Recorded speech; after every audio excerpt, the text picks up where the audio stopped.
Hello, my friends, hello! Welcome once again to stately Vaughn Manor, where today we're going to be talking about a Marvel Epic Collection. It is my Epic Marvel Wednesdays, where I will talk about a Marvel Epic Collection, and on his channel, Steve Donoghue will talk about that same Marvel Epic Collection. It is our world's finest team-up that we do on Comic Book Wednesdays. And today, the Epic Collection we're going to talk about is this one. It's Captain America! And this is Captain America Volume 2, The Coming of the Falcon. This has Captain America stories that were published in 1968 through 1969. This volume contains Tales of Suspense, or stories from Tales of Suspense, number 97 through number 99. And then Tales of Suspense becomes Captain America.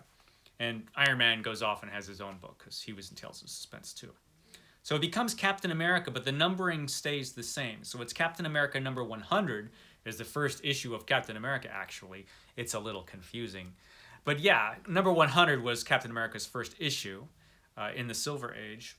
And so this has number 100 through 119. And has a little story from Not Brand Eck, number 3 and number 12. Couple little stories there from a humor magazine that Marvel did. So yeah, this is a pretty important epic collection. And the reason I chose it for a couple different reasons. There's a few different important things that happen in this epic collection. The most obvious, and maybe the most important, is that it introduces the character of the Falcon. Now the Falcon is very important. And he's a pretty major character in the Marvel Universe and in comic books. He is the first African-American superhero that ever showed up in a major American comic book. So for a major publisher anyway, he was the first African-American superhero who came out in 1969. And he's very important for a lot of different reasons, especially for people who are so familiar with him today because he's had his own TV show with the Winter Soldier on Disney Plus, which I still have to see. He's been in Captain America movies. And he eventually takes the mantle of Captain America. I'm not sure he should have, because the Falcon is a pretty important character on his own. But there you go. The Falcon, if you're a Falcon fan and you pick this up, you might be a little disappointed because you're going to be going through this thing going, oh wait, where's the Falcon? Where's the Falcon? Where is he? Where's the Falcon? Because the Falcon doesn't actually show up until the last couple stories. He shows up in this much of the epic collection. He shows up at the very end. So if you're picking up this volume expecting just to read a ton of great Falcon stories, which you might expect from the cover and the title, you're going to be disappointed. You're thinking about Captain America Epic Collection Volume 3, where you get a lot of great Falcon stories. Here you just get his origin, basically, which is at the tail end of a lot of other Captain America stories. Now, the upside is that a lot of those stories are pretty important. For a couple different reasons. Mostly, as usual, I think, when I'm talking about an epic collection, it has to do with the art and the artists who are on it. There are three major artists in this book. It starts off with the great Jack Kirby. And this basically finishes up his initial run on Captain America. He does return to Captain America. And he has an interesting return. I don't think there are any epic collections of his return at this point, when he actually writes as well as draws Captain America. But in this is the Captain America number 100, which is his first issue on his own, and it's a great looking comic book. That's a great cover. I actually have a little painting or picture of that, which I forgot to put up there. Had that up for my last Captain America video. But in this one, his return is retold when he was found by the Avengers. That whole business is retold. And I think artistically, at least, it works better in this version. I think Jack Kirby was less rushed, even though it's only a couple pages and it's just told in flashback.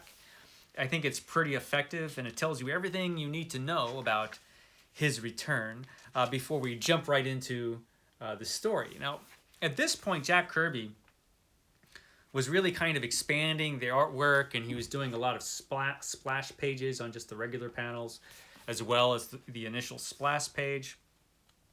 And I think his artwork is really effective. There are a couple different inkers that ink this book. Sid Shores being one. Sid Shores gives his artwork an interesting look. You know, I've been looking at these issues for years, and I'm still not sure how I feel about Sid Shores inking on his issues of Captain America. I don't think it's bad at all. It's an interesting take. It does make Jack Kirby look a little different, but it's an interesting different, you know. Like I said, it's not bad. It is interesting, though. And it is still certainly recognizably Jack Kirby. I think Jack Kirby does some pretty good work through most of this. I love just how dynamic he makes Captain America. One of the great things about the Captain America comic book is that it just had so much action in it. And it did from the very first Captain America story from his return. I mean, his stories, you're guaranteed tons and tons of action. And Jack Kirby's artwork just got more and more interesting as he went along. Until perhaps the last bit that he does in this epic collection. Until that bit, I think his artwork is pretty great in Captain America. That's my opinion anyway. Opinions sometimes differ about this sort of thing. But eventually, I'm going to skip right to it. God, look at some of this stuff. It's awesome. He really kind of, at this point, expanded his artwork, gave it more room to breathe. He had bigger panels on the pages, and the artwork was still incredibly dynamic. But eventually, he leaves the book. He does come back for an issue, but that was mostly a fill-in issue. But he does leave the book, and for a few issues, he was replaced by a really, really, really, really interesting artist named Steranko. And Steranko is famous in Marvel, at least, for doing these few Captain America issues and for being on S.H.I.E.L.D. He was on S.H.I.E.L.D. Was it Agents of S.H.I.E.L.D. is the TV show? But I think it was just S.H.I.E.L.D. It was Nick Fury, Agent of S.H.I.E.L.D. That's what it was. My memory, it ain't what it used to be. But yeah, he does Nick Fury, Agent of S.H.I.E.L.D. And unfortunately, we don't have a Nick Fury, Agent of S.H.I.E.L.D. epic collection. Although you can still get a couple Nick Fury, Agent of S.H.I.E.L.D. complete collections. You can get the Jack Kirby complete collection and the Steranko complete collection. And you can also get an omnibus if you want to go that way. It's interesting work. What he does there. But the work he does in Captain America is also really interesting. Now, this one guest stars the Hulk. Now, he always gave his characters dynamic poses and also awkward poses. They were dynamic and awkward at the same time. And visually, he's really, really an interesting artist. He was doing stuff in his comic books that it just wasn't really done up to that point. You got a lot of emotional intensity. You've got just interesting, powerful panels like the Hulk clutching at the ground there. And he gave everything kind of an interesting, fascinating look. These probably are not the best examples. Now, unfortunately, this is also the time when Rick Jones decides to become the new Bucky, and that was a bad idea. You know, Rick Jones, he's like Marvel's forever teenage sidekick. I know some people really like Rick Jones. I hate Rick Jones. I just hate Rick Jones. Now, sorry, I hate him. The world would have been better if Bruce Banner had left him out there and had not gone and rescued him and become the Hulk. You know, Bruce Banner's life would have been better. Our lives would have been better. We would be missing the Hulk, but at least we'd be without Rick Jones. I mean, at least I guess Rick Jones would have become the Hulk. So maybe things are better the way they went. Now this issue has a double-page spread that points out the limitations of this format. I love Epic Collections, but as a comic book format, they have one definite thing that's just not great about them. And that is how it handles gutter loss. A lot of information gets lost in the gutter there. And this is a perfect example. As you can see, this is a 2-page spread, and that is Captain America with his head shrunk into his shoulders there. Now, as a floppy comic book, this image looks fantastic. And it actually looks all right in the omnibus, because the omnibus actually kind of flips out and has more room. Doesn't have so much gutter loss as these paperbacks do, but this one does. And so when you get double-page spreads like this happens. I have to think that they should have taken that into account and probably spread it out a little bit to make up for that. Like push the image back to the margins, maybe shrunk it down just a little bit. They could have done something, I feel like, if they had spent the time, but they didn't. And so that's what we're left with. And Steranko loves those 2-page spreads. He does a lot of great dynamic action. His anatomy for the characters is questionable. As awesome as he makes things look, his anatomy often is kind of questionable. But he does interesting things like this, which you didn't see a lot. This is a multiple panel shot, which is all mood and atmosphere, without any text. And this is a Stan Lee comic book. And Stan Lee wants to put text on every damn thing. But he didn't here. And that was a good move. Because that would have destroyed everything there. And of course it bursts out into action right away. Get some. This is part of the thing I'm talking about when I mentioned the strange anatomy. You have a shot of Bucky and Captain America there. What's going on with Captain America and Bucky's front legs? They seem to be growing out of their chests. This is not something a human being can do unless you're Mr. Fantastic. But you know what? He's Steranko, so, let him do it. So much of his art is awesome. I mean, just look at this. This is real art. This is just weirdness that you just hadn't seen in comic books for a long, long time. And he did it so wonderfully there. I'm not sure anything like that had ever been done. At least not like that. And, I mean, just look at that. Look what Steranko's getting away with here. This is not something you just saw. You never saw this. And he gets away with it. And of course, he bursts out into the double-page spread of action. So his little bit on Captain America, there was a bit where Jack Kirby came in and did a quick fill-in issue. It kind of looks like a fill-in issue. Like they were just like a week before it came out. They're like, Steranko's running late. Can you do an issue of Captain America in like 5 minutes? And he's Jack Kirby, so he did. But then we get back to Steranko. And more of this, the cool, weird, strange art that he does. It's just awesome. I mean, look at that. I mean, just look at this stuff. It'll be interesting to see what Steve Donoghue thinks of Steranko's work, because I'm not sure I've ever heard him talk about Steranko. So it'll be interesting to hear what he has to say. He probably hates Steranko just because I like him. But look at that. It's just awesome. It's just crazy stuff. I mean, stuff like this. Look at their dramatic, dynamic, and yet oddly awkward poses that they've got going on there. I'm not sure anybody would ever look quite like that. But that was his final bit of Captain America. He wasn't on Captain America long at all, but all of it is in here, in the second volume.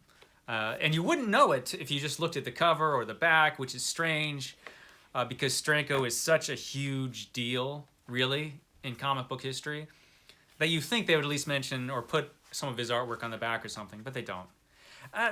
Marvel has a weird choices when it comes to the covers and the artwork on the back. It's a whole another thing. They did a good job, I think, on the cover here. Better than some. And then we get an issue from Jazzy John Romita. He comes on, but he comes on just for an issue, and then we get John Buscema here, who does a really cool issue because he does a great version of the skull, the Red Skull. But all this is just a preface to Gene the Dean Colan coming on. Now, Gene Colan, I mean, that's his cover there. Gene Colan was one of those artists I remember so clearly from when I was a little kid reading comics. I really liked his work because it was dynamic, it was strange, it was realistic and yet not. Everything seemed to flow in a really strange way. And yet the faces on the characters looked more like human faces. They looked more like real people than just about anybody else that was drawing characters back then. All his characters they just looked like real people. And yet the action was great. As you can see just from this little speeding up car scene there. Just the stuff he can do with motion lines. He can give you a real sense of speed and motion and action. And he was instantly recognizable. I mean, you knew it was Gene Colan the moment you opened an issue. You didn't have to find out who wrote this from the credits. You knew. The best artists are like that. And Colan was great. And of course they got him to do everything. He did Daredevil, he did this. I think he did Avengers. He did everything for a while. And this is the issue here that introduces the Falcon. Interesting things happen on the lead up to this. Captain America, the Red Skull has found the Cosmic Cube once again. He always finds the Cosmic Cube and causes a bunch of trouble. And he decides this time, I'm going to change places with Captain America. So he makes himself look like Captain America, makes Captain America look like him. I don't know why he did that, but he's nuts, Red Skull. I guess that's the answer. And so then he dumps this guy who looks like the Red Skull, but is really Captain America, on this island where the evil exiles are. The evil exiles are all these old World War II creepy dudes who are causing trouble on this island. Now, this island where Red Skull / Captain America have landed already has a defender. Now, in the meantime, the Red Skull is pretending to be Captain America and taking his place and doing all that bit, as you knew he would. But the important part is that we are introduced to the Falcon, because the island, like I said, already had a defender. It's this guy. He wasn't a costume superhero. He couldn't fly, but he had this cool Falcon that he hung out with. Red Wing? It's Red Wing, I think. I'm pretty sure. I'm going to feel stupid if I'm wrong. But yeah, it's Red Wing. It's Red Wing. I remember that much at least. So we get him. And of course, he's drawn just beautifully. He looks like a real, actual human.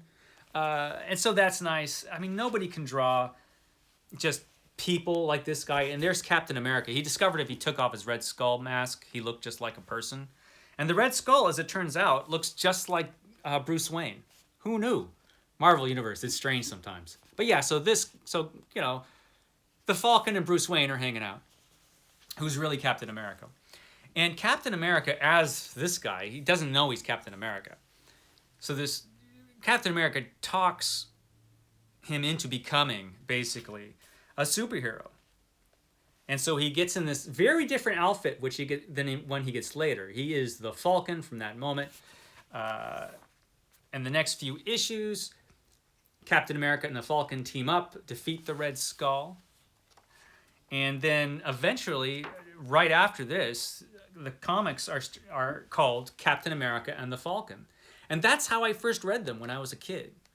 When I got a bunch of back issues, and that's the first time I ever read Captain America comics. And they were Captain America and the Falcon. That's what I read. And so I have fond memories of those issues. This wasn't one of the issues that I had. But the Falcon is an interesting, important character. There's this bit that Gene Colan remembered about the creation of the Falcon, which I'll read you here. In the late 1960s, this is Gene Colan speaking. In the late 1960s, Vietnam War and civil rights protests were regular occurrences, and Stan, always wanting to be at the forefront of things, started bringing these headlines into the comics. One of the biggest steps we took in this direction came in Captain America. I enjoyed drawing people of every kind. I drew as many different types of people as I could into the scenes I illustrated, and I loved drawing black people. I always found their features interesting, and so much of their strength, spirit, and wisdom written on their faces.